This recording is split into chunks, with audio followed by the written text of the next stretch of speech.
Dr. Oz and Sanjay Gupta clear up confusion on the health headlines you're worried about. The latest superbug killing people in California, the measles outbreak, new dietary guidelines, and more. Plus, your heart is racing, you're sweating, you can't breathe. Is it a heart attack or an anxiety attack? How to spot the difference the moment you start having chest pains. Life-saving clues every woman should know. Coming up next on Dr. Oz. All right, this week, we're hit with health news that directly impacts your life. From outbreaks of deadly bacteria, new rules on what you should eat, and more debates about the vaccines. Today, my friend and colleague, Dr. Sanjay Gupta, is here to clear up the confusing health headlines. Please welcome Sanjay.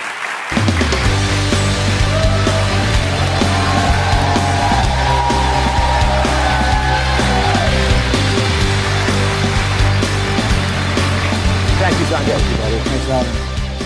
So I know there's a lot going on out there. It gets confusing to folks. So I want to start off with a big topic, superbugs. Yes. Now, there's a new report that's describing this as a nightmare bacteria. It is killing people in California. Check it out.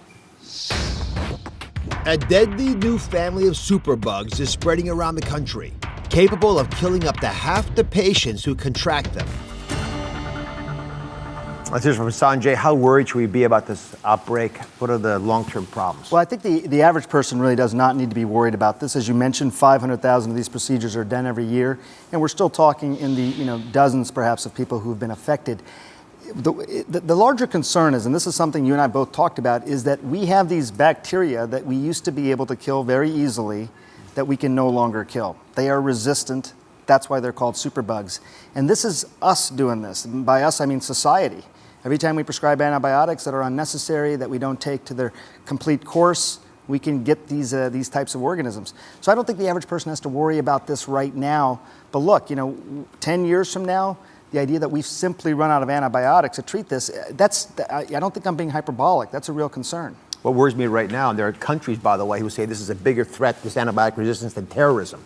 So it's a serious issue. What worries me now is that we're breeding these bacteria, and who knows if we'll be able to ever kill these things off. Let me show you what Sanjay's worried about, and I share his concern as well. So let's see what's going on normally. And everybody, we've got these green good guy bacteria. Sanjay, come on over here. We can do this together. But there are also these red bad bacteria. These are the resistant ones you don't want to have. Now, if you give antibiotics to someone who's got good and bad bacteria, what do? You kill the good guys off.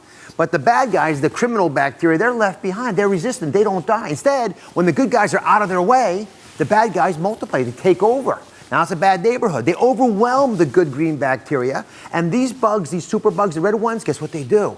When they get close to the green guys, they contaminate them. They change them. So if you have a problem with a couple of these red bacteria, it can begin to rapidly cause a problem for you. And this is especially an issue if you're not disposing of bodily fluids correctly. Imagine it's 1930, before we had antibiotics, and you got a basic old-fashioned infection. What would you do? It's a whole different game. We don't want to go back to that era, especially when we have technologies now that can do so many wonderful things if we're not faced by these infections. Okay, next health headline is about exercise, something I know you love doing, everybody. But you're going to love this. Just 10 minutes of exercise twice a week can cut a woman's risk of heart disease. And this is according to the Million Women Study. Please describe this to everybody, and what else did they find? Well, this is potentially some very good news, right? First of all, it's a big study, as you point out, over 1 million women. And what they were trying to figure out, the way I described this, they're trying to figure out the sweet spot for exercise, right? Start off by saying more is not necessarily always better. And I think that's Did you hear what he said? More is not better. More is not necessarily better. So what they found was that women who did not exercise at all, or rarely exercise, had a certain degree of having a heart problem of some sort. Women who exercise 2 to 3 times a week, and as you mentioned, strenuous, but just 10 minutes or so, seem to have the most benefit in terms of reducing their likelihood of having some sort of heart problem later on in life. People who exercise more than that, they exercise every day or 5 to 6 times a week, their risk actually went up.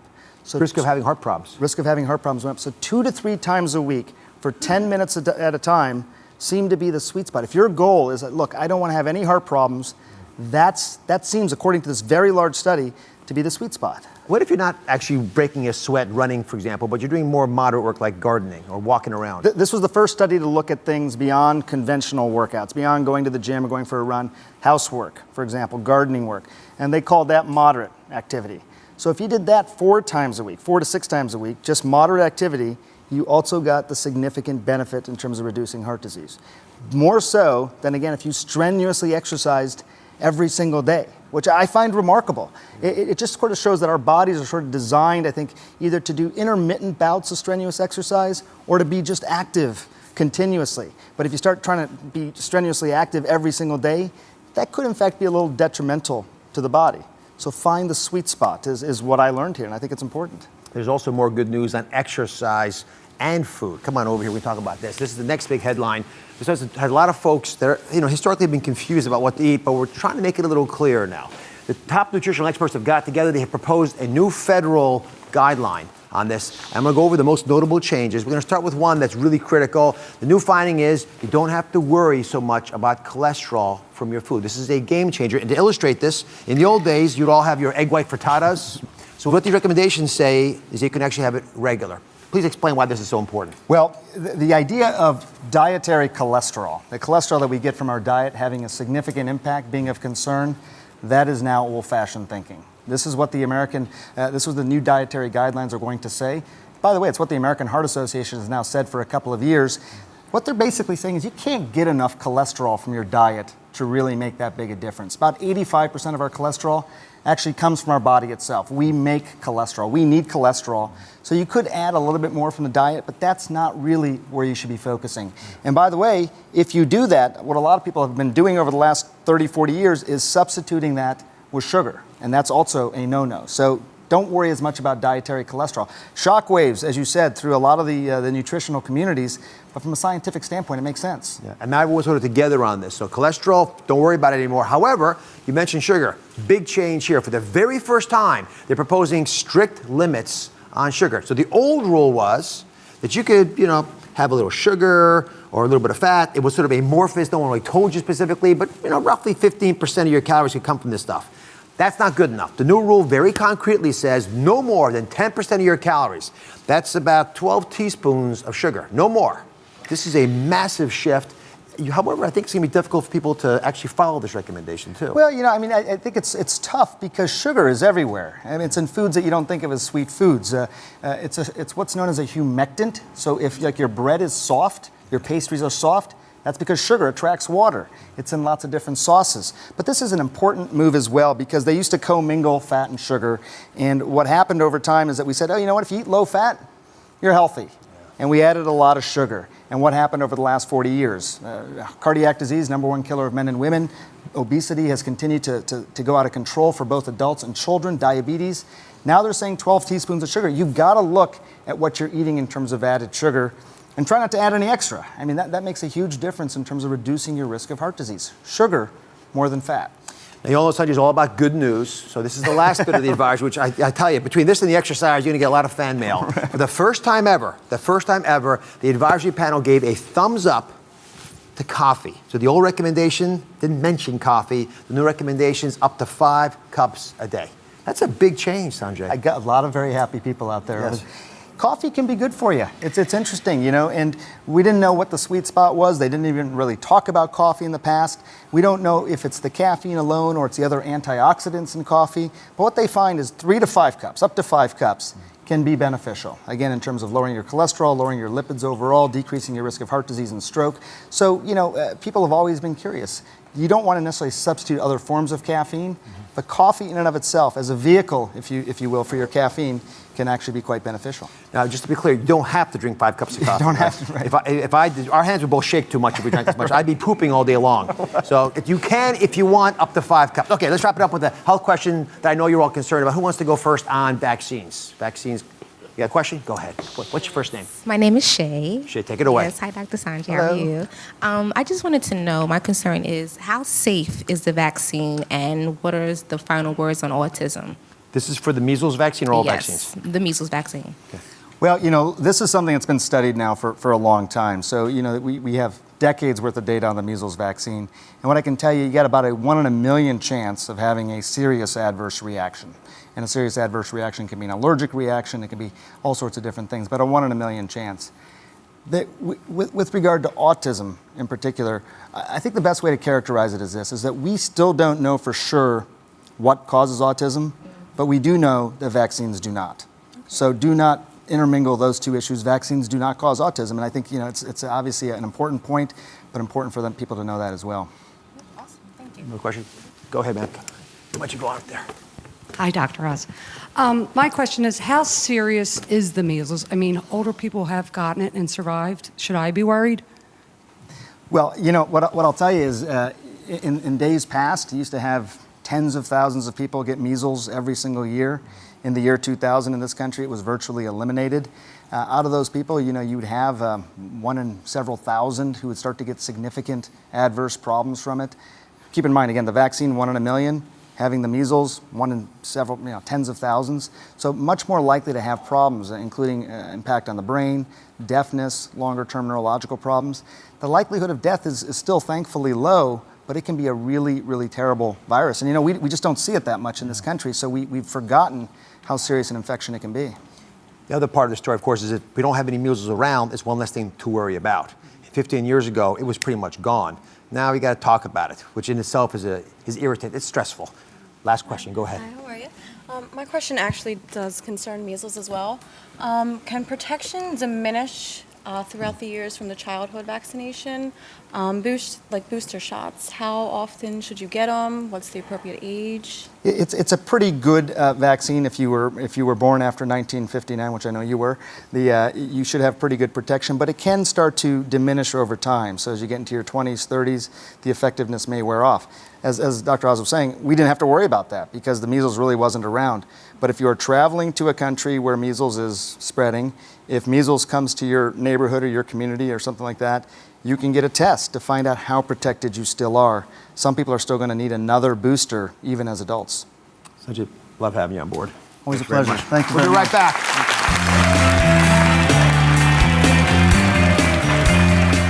Next, your heart's racing, you're sweating, you can't breathe. Is it a heart attack or are you suffering from an anxiety attack? Find out how to determine the difference the moment you start having chest pains. Life-saving clues every woman should know. Next. Save your hair. Go from sad strands to luscious locks. Secrets from celebrity stylists for thicker, stronger, fuller hair. It would make you look 10 years younger like that. Plus, is your nail salon dangerous? They said it was a life-threatening staph infection. All new Oz. That's coming up on Monday.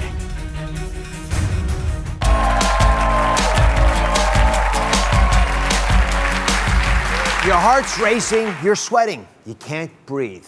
Are you having a heart attack or an anxiety attack? Today I've got the life-saving clues that every woman needs to know to tell the difference. So take a look at this. I have a pain right here in the middle of my chest. It feels like someone is stabbing me. It came all of a sudden out of nowhere. It started about 5 minutes ago. It still hurts. It's not as intense as it was before. It just feels like the knife they were using just got duller. So what do you guys think? She having a heart attack or an anxiety attack? I hear a lot of heart attacks. We don't really know, do we? What do you say it is? Anxiety. Anxiety. Comes down. What's your first name? Lindsay. Lindsay. Why do you think it's an anxiety attack? I guess because it stopped. It wasn't as intense. All right, so think about how long it lasts is your main clue. Now, come on over here. We're going to find that if you're right. I'm going to do a little demonstration, a little show and tell with you. Okay. So stand right here. So if you can, I want you to take this little red magic marker. You can stand right in that red line there. Make it that way. And take that. And then I put a dot or an X where you think the pain would normally start, whether it's an anxiety attack or a heart attack. Is that a heart with an X to it? Okay. All right. So it turns out most people will have pain, whether it's anxiety or a heart attack. It's usually sort of down in here. Okay? That's sort of where it starts. You were close. Close enough. I'll give you partial credit. You showed your work too. All right. So take that. Here's the difference. With an anxiety attack, it stays right there. But with a heart attack, it can radiate, which means it travels places. So travel it up to the neck, for example. Draw a little arrow that goes up there. Good. Or it'll go to the shoulder. Frankly, go all the way down the arm sometimes. And it can even go way over here to the back. Now here's the deal. The heart doesn't actually have any real sense on it. It doesn't feel pain itself. It feels something's wrong, and then it crosses other nerves, the nerves of the heart, crosses in the spine. So it actually is confused. It can't tell that the pain's coming from the heart. It thinks it's the chin sometimes. So people have these weird pains up in here in the head, which they shouldn't have, or in the shoulder or the arm, because these nerves happen to meet the heart nerves in the spinal column. They cross each other, they short circuit out, and you get this crazy syndrome. Anxiety attacks don't do that, because the heart itself isn't really feeling the pain. That's the big difference between a heart attack and an anxiety attack. Okay, so let's move on. That's the first clue, is whether it moves or not, or it's only over the heart. Okay. Next issue is, what does the pain feel like? So I want you, if you can, to take this knife, do it carefully now, and stab that heart, like a psycho. Oh, no, well, just stab it once. You really are. Maybe I should take this knife away from you. Okay, so when you put the knife in, you were better than I was at it. Want me to do it? There we go. So when you put the knife in the heart, that feeling of sharp stabbing pain, that's more typically found in people who have anxiety attacks. Heart attacks are more like taking a brick or a cinder block and dumping it on your heart. You're gonna feel a heavy weight in your chest squeezing you back. The heart's literally, because it's panicking, because there's no blood in it, squeezing down like this, whereas in a panic attack, it's you who's panicking, not your heart. So you'll get that sharp little pain, and it won't move. It'll be right where I showed it in that little mannequin earlier. Gotcha. So that's the second big difference. Coming over here. The third big clue is how fast the pain comes on. So I want you to dump this as fast as you can into that container. Fast as you can. Okay. That's about the speed at which a panic attack pain will start. Okay. Whereas when you have chest pain from a heart attack, it's a more delicate process, because the heart is slowly starting to realize what's going on. And so it takes minutes to come on. You won't feel it, and it gets worse and worse and worse and worse and builds up, rather than what you just demonstrated, which is more typical with an anxiety attack. Okay, so there's one last clue. And the last clue is how long the pain lasts. Okay. So you mentioned that as your major clue when you were deciding whether it was an anxiety attack or a heart attack. How many minutes do you think is the right amount of time for it to be an anxiety attack? 5 minutes. 5 minutes. What do you think, audience? 5 minutes? 20 minutes? I gotta say, here's the big deal. The amount of time actually is about 15 minutes. If it lasts more than that, I get concerned. But less than 15 minutes, and if the pain diminishes pretty quickly in that period, that's much more of a sign of a panic attack. Whereas if it's a heart attack, you just close the blood vessel off to the heart. That's not going anywhere. So that crushing pain, that squeezing pain that we just demonstrated, that's moving all over your body, to your chin, your arm, everywhere, that's going to actually take at least 15 minutes to start getting better. That's why when we first start seeing people, we'll ask that question. So you said earlier you think that woman's having an anxiety attack. Yes. You still think you're right? Yes. All right, so let's go back to that same video we started with and see if she was indeed having an anxiety attack or a heart attack. I have a pain right here in the middle of my chest. It feels like someone is stabbing me. It came all of a sudden out of nowhere. It started about 5 minutes ago. It still hurts. It's not as intense as it was before. It just feels like the knife they were using just got duller. Lindsay, high five, you're right. You saved a life, well to do. If you're still unsure if you're having a heart attack or an anxiety attack, you can call 911. For more life-saving clues, go to DrOz.com. Be right back. Next, are you eliminating the foods you love to lose weight? Do you get frustrated and end up eating more? Get back to basics. Learn to change your eating habits with real foods in their most natural state. Sneaky ways to help you eat clean all day long. Next.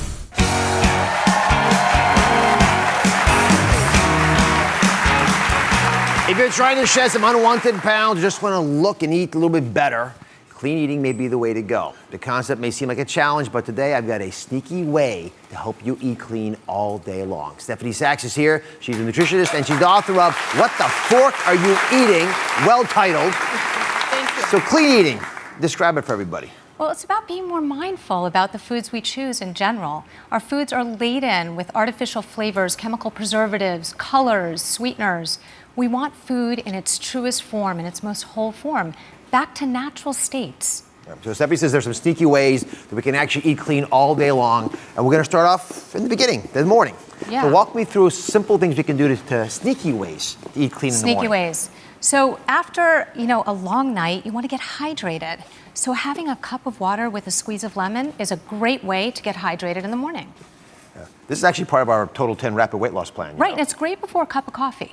You have coffee too? Before the coffee. Before the coffee. One little thing about this. If you're going to have the coffee. This is actually very commonly used in other parts of the world. It does increase saliva, but it also is thought of as a detoxing way. So if you're going to do something first thing, make it a very good thing. Then you say coffee's okay too? But we often blow our programs with coffee. Well, we do, but there's a way that you can include the coffee if you really want it. I like to stay away from the non-dairy creamers or even the dairy and remove the sweeteners and also the artificial sweeteners.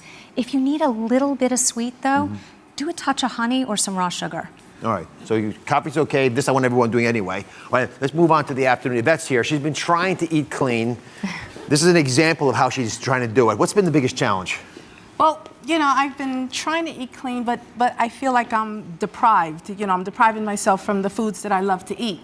So by the time I get home, it's done, you know. Life's not fun. No, and then my husband and my son, you know, with everything my husband likes has to be fried. You know, it either has to be fried or has to have cheese. All right.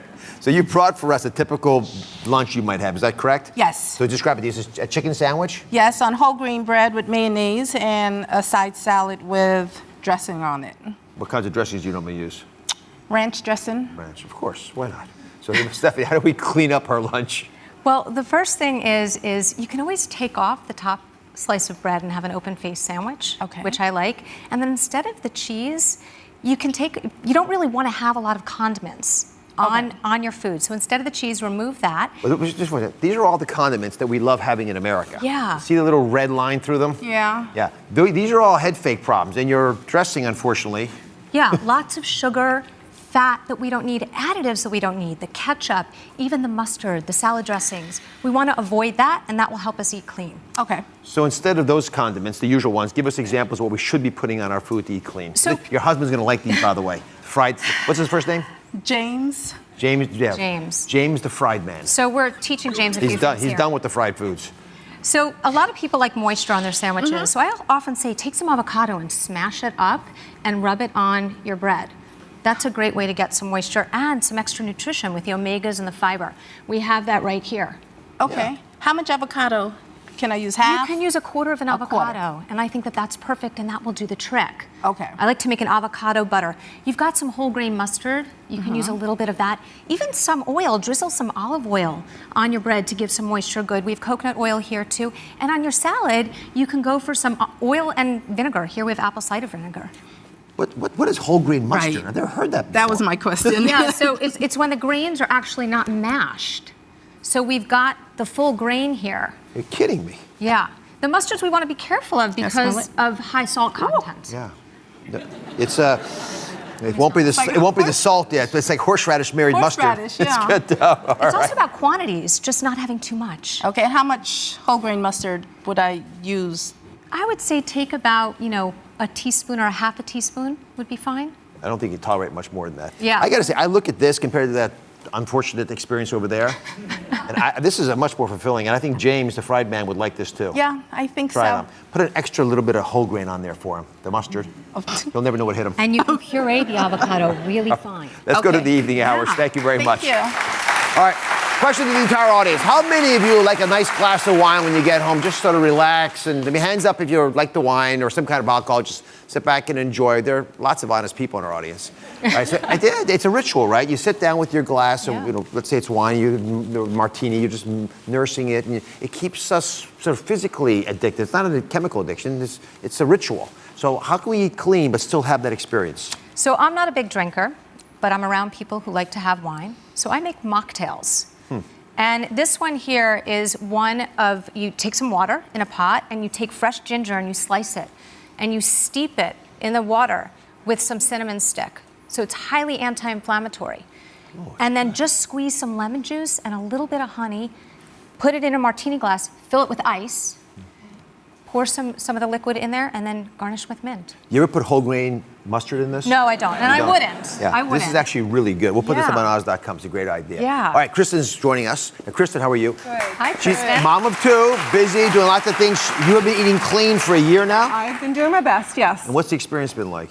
It's been great. About a little more than a year ago, I was getting closer to 50, and I thought, I want to feel good when I get there. I was a little tired and getting the brain fog, and I just thought when I turn 50, I want to feel as good as I can feel. And so I started reading about eating clean, and the changes have been, pretty incredible. Just the brain fog has lifted. Are the kids okay with it all?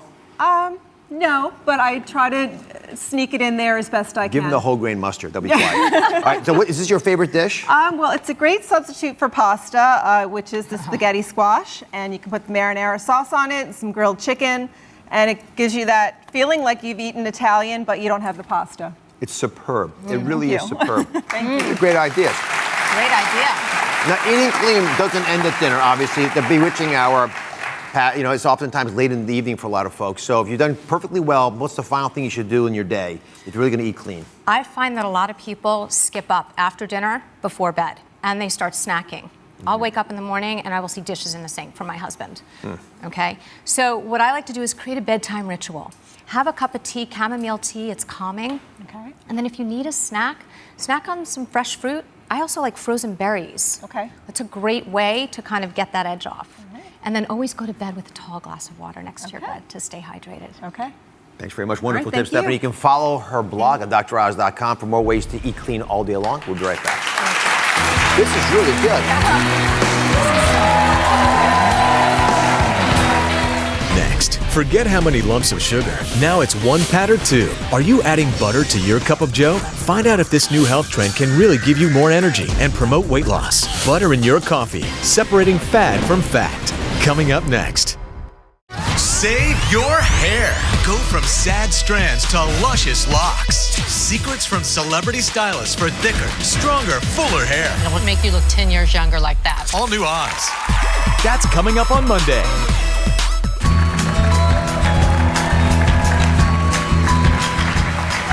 Adding butter to your coffee is a trend that's gaining a whole lot of steam. People are drawn to it for extra energy. They say it helps them with weight loss, overall health. They stay alert.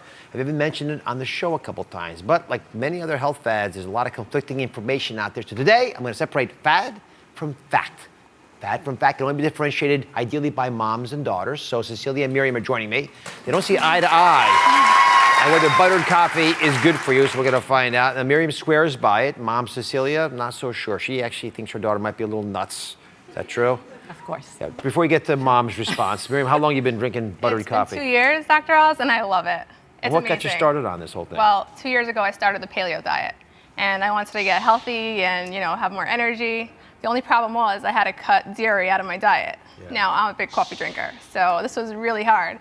So instead of drinking my coffee black, I did a little bit of an internet search, and I found out that I can substitute milk with ghee, which is clarified butter. Yep. So I started adding butter and a little bit of coconut oil and some cinnamon, and I have a delicious latte every morning for breakfast. It gives me tons of energy. One more time. And Coffee, the ghee, clarified butter, as you mentioned. Yep. And then the cinnamon. That's your basic recipe. That's my basic recipe. So, Mom, what is wrong with that? Why is your daughter crazy for trying it that way? Here, Because I think it's disgusting.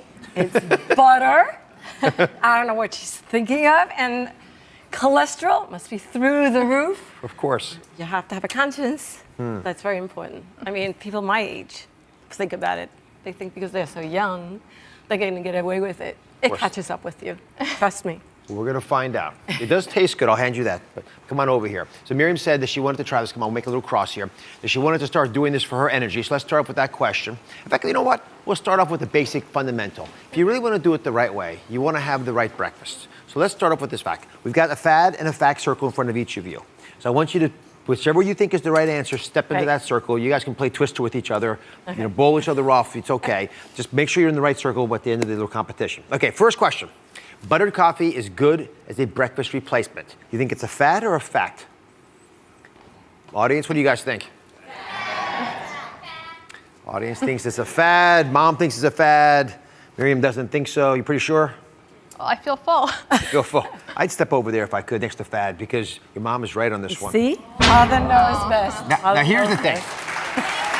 I'm going to get back to this fullness issue in a second because it's an important one, but that really wasn't what I was getting at. I was trying to find out, is it a good breakfast to have nutritionally? Unless, if it's grass-fed cows giving you grass-fed milk, maybe there's some benefits there, but generally you want protein and fiber for breakfast. So you want eggs and apples and, the kinds of things we know are essential to get the day started off the right way.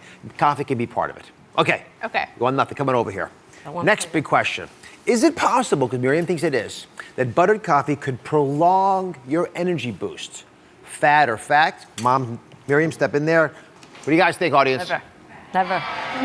They think it's fad also. In this case, Mom, join your daughter in the fact circle.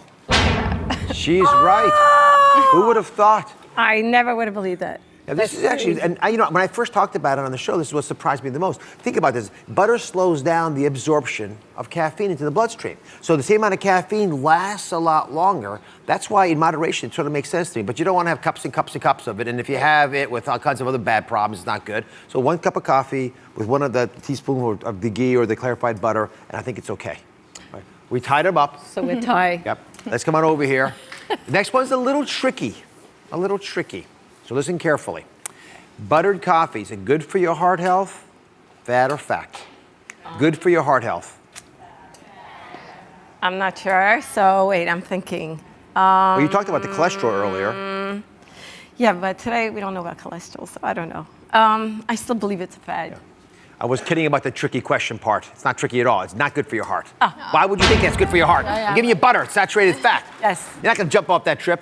So saturated fats are never going to be good for your heart. It's actually a problem for us. Not as bad as we once thought, but I wouldn't encourage it.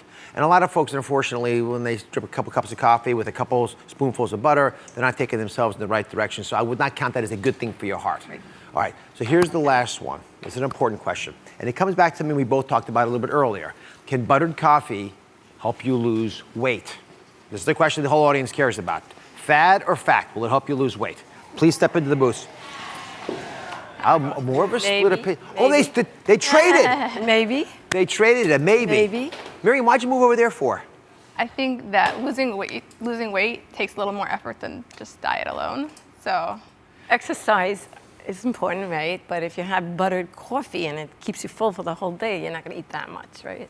You have a very smart mother. With a caveat, I'm going to give it to you as a fact. I'd actually have 1 foot in both circle, but I'll give it to you. It's possible because it keeps you full for longer. Miriam, you mentioned this earlier. The thing that's cool about butter is because you're full all the time, you don't go off looking for other things. Now, of course, if you have butter and then have a pizza, that doesn't count. No. But for the average person, respecting what their body's telling them, it might be a wise way to go. So, Celia, any possibility you might change your thoughts on using butter in coffee? Never, not in a million years. There's a mom. Ever. There's ever. a mom. Ever. Don't even try. Can't solve everything. We'll be right back.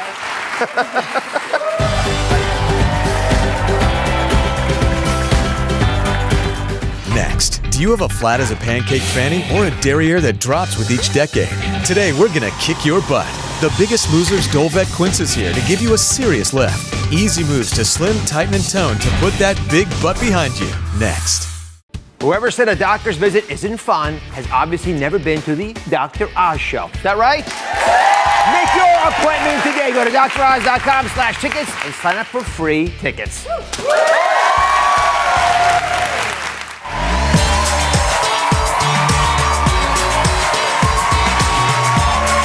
My Fitness February Showdown, and butts are all the rage. So who else to show us the moves to slim, tighten, and tone than Dolvet Quince from The Biggest Loser? What's up, brother? I love everything about you, Dolvet. All right, folks are always talking about toning their belly and getting rid of the bat wings, but you argue the butt's a big, big opportunity. I always say it's my duty to shape that booty, so at the end of the day, you gotta take care of that butt, right? Who doesn't want a nice butt? We all do. All right, so we got 3 audience members. Come on and join us if you don't mind. We'll get started. Hey, ladies. They're excited to get going. So we're starting with a squat. Why here? We're starting with a squat. This is a basic move that's important because it warms your legs up, your hamstrings, which is a forgotten muscle, your quads, as well as your butt. So you go down into a squat position and then come right back up. Oh, right back down. Music. Yeah. Go up and down for me. Hold that for me. Form is everything. You don't want to lean your body forward. You want to make sure that your shoulders are over your hips. So let's do it together. Right there. It's hard. Good. Again, up and down. Come on. Team. We're a team now. It was hard to hold in that position. It was, wasn't it? And how about the knees? Can you go anywhere I want? You don't want to let the knees go past the toes. Oh. Do about 15 reps, 4 sets. For those more advanced, do about 40. 40 of these? 40 of these. Well, you do them at work anyway. Moving. All right. Again, 3 to 4 sets. Now you got these kickback squats. What are they? How are they different? Oh, these are great. Yeah, great's Stand bad. tall for me. When Dovet says a great is bad news. I want to isolate that glute muscle. So I'm going to put my toe out behind me here and just kick off the toe. You feel that? Yes. Try not to add any swinging. Use your core. Use that core. It's very important. Stabilize here and kick. Can I bend my left knee a little bit? Slightly. Slightly. Not much. A little gift from Dovet's work. Little gift. You feel that working? Oh my God. Yes. Hamstring, glute, isolation. All right. Yeah? Yes. All right, enough of those. Skater jump. Skater jumps are awesome. No. My feet are slightly together. I'm gonna jump to this side, and then I'm gonna come over here. Oh, I like this. Those you can do? You can do those? Looking good. All right, now how about a butt bridge? They can do this at home. Butt bridge. Butt bridge is great. Ladies, lay down. And gentlemen, of course, Dr. Ross, you too. Does audience be happy I'm not having you do these? Put your hands down by your hips. Thumbs pointing towards your butt. Put your head all the way down. These are butt bridges, okay? So I'm gonna raise up and then squeeze. She said, okay. Different kind of show today. Exactly. Make sure you squeeze that butt muscle every time you come up. Ooh. Uh-huh. Come It's on, working. Dovet. It's working. Dovet. You're growing on me.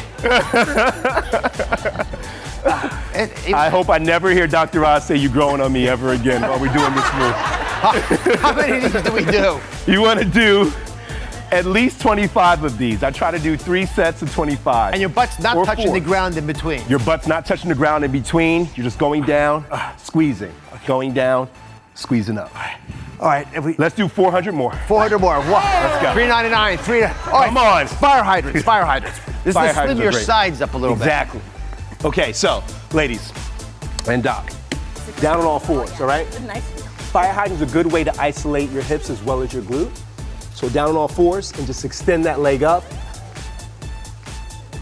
Let me check form. I like that. Now it's important that you don't let your hips go all the way back. Keep your hip pointed to the ground, but just raise that knee up and then right back down. Yeah, that wasn't And part of like the plan. this move, watch me, add in a pulse. Hold it up in the air, now pulse. Good. This is 5 more of those. I never saw 4, my dog doing these. 3, 2, hold it up, hold it up. Let's make a circle with that same leg. Wow. Why not? Make a circle. Go the other way, opposite way. Inside, inside, inside. Opposite way. I can feel things toning. There you go. Now, how long should this whole workout take? 20, 25 minutes. 25 minutes of this? Yeah, you can do it. You got a whole rhythm. You got a whole rhythm. Now, granted, if you do it non-stop. Otherwise, it could take as well as 40 minutes. All right. As long as 40 minutes. Listen, what we're going to do is we're going to make a video just for DrOz.com where we're going to do this for the 20 minutes. One time, you'll have that nice ass. Show me your ass, Delbert. Here, show it to him. You can get this. This could be yours for 20 minutes. Check it out. The Biggest Loser airs Tuesdays at 8 p.m. Eastern Time, 7 Central on NBC. Dovet's there as well. We'll be right back. Save your hair. Go from sad strands to luscious locks. Secrets from celebrity stylists for thicker, stronger, fuller hair. It would make you look 10 years younger like that. Plus, is your nail salon dangerous? They said it was a life-threatening staph infection. All new Oz. That's coming up on Monday.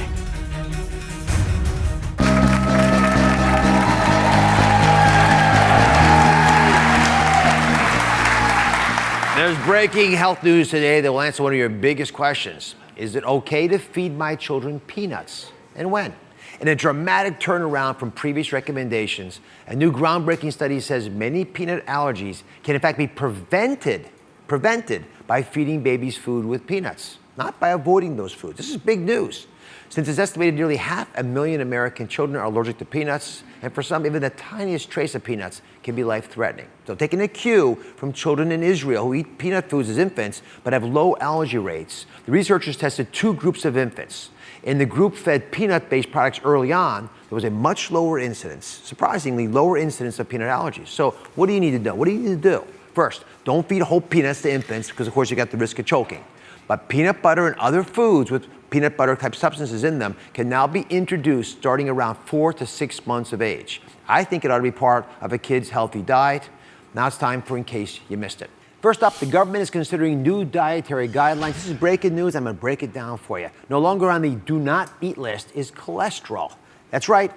Be done with those egg white omelets. Eggs are back on your government-approved healthy plate with the yolks. What you should really be limiting is not cholesterol, because frankly, it doesn't really change your blood cholesterol. Your blood cholesterol comes from your liver making it. What you eat doesn't change it that much. What does change everything is sugar. And so the government's saying, because it used to be sort of vague, from now on, your intake of sugar should not exceed 10% of your daily calories. That's about 12 teaspoons of sugar. Before this was up to like 18, and they weren't even that specific about it. So it really needs to be cut back. We're getting twice that much most of the time.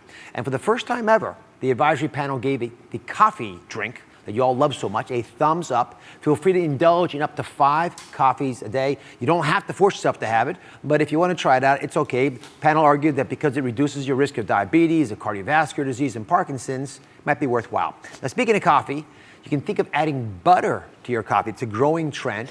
But it shouldn't be your entire breakfast. We investigated this idea. Here's how. We put some butter into coffee. It actually slows the absorption of caffeine into your bloodstream, which may result in prolonged energy. But remember, the butter counts towards the amount of saturated fat you have in a day. So you gotta be thoughtful about it. I want you to have a healthy breakfast, lots of protein, fiber, then every once in a while, you can pair it up with a cup of coffee with a little bit of butter in it. If you want, you can add some cinnamon as well, just a little spice. It's a great start to the day. And finally, please be careful of dubious people online that make it seem like I'm endorsing their products, because they don't. To see a full list of our trusted sponsorship partners, you can go to droz.com. I'll see you next time.